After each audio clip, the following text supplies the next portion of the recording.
মৃত ব্যক্তির ছবি অনেকে টাঙিয়ে রাখছে। সোশ্যাল মিডিয়াতে দেখা যায় বাড়িতে কোনো পুজো হচ্ছে, ঠাকুরের পাশে কেন মৃত ব্যক্তির ছবি? এটা তো কথা নয়। সে যতই তোমার আপন হোক, হতে পারে তোমার পিতা বা তোমার মাতা, তোমার মনের ভাবাবেগকে আমি সম্মান শ্রদ্ধা দিয়েই বলছি, এখন কিন্তু সে প্রেত। মৃত ব্যক্তির ছবি কি বাড়িতে টাঙিয়ে বাড়িতে রাখা যায়, কিন্তু তার নির্দিষ্ট দিক এবং স্থান আছে। বেডরুমে নয়, ঠাকুর ঘরে তো কোনোভাবেই নয়।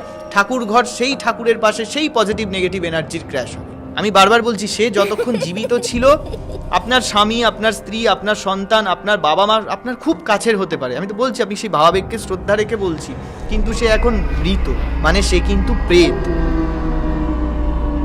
আমরা শ্রাদ্ধের সময় সংকল্পতে তো প্রেতই বলে তাকে শ্রাদ্ধ পিণ্ডদান করলাম, তাহলে আবার তাকে আমি কেন ফিরিয়ে নিয়ে আসবো? আমি কোনো প্রেতকে আহ্বান জানাবো? তাতেই তো এই এত বিপত্তি, কালো জাদু, ভূত প্রেত পিশাচের উৎপাত উপদ্রব। সেই অশুভ শক্তিটাকে আমি আমন্ত্রণ জানাচ্ছি অনেককে। ছবি মৃত ব্যক্তির টাঙিয়ে তার সামনে মিষ্টি খাবার দাবার সাজিয়ে ঘরের মধ্যেই অর্পণ করা হচ্ছে।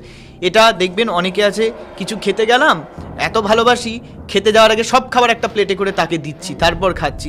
এত আমন্ত্রণ তাকে জানানোর কি আছে? সে তো চলে গেছে তার নিজের জীবনে। সে যদি এবার ওরকমভাবে তার ভালোবাসার মায়ায় পড়ে যে দিচ্ছে তাকেও যদি ডাকে এরকম, তখন কি হবে?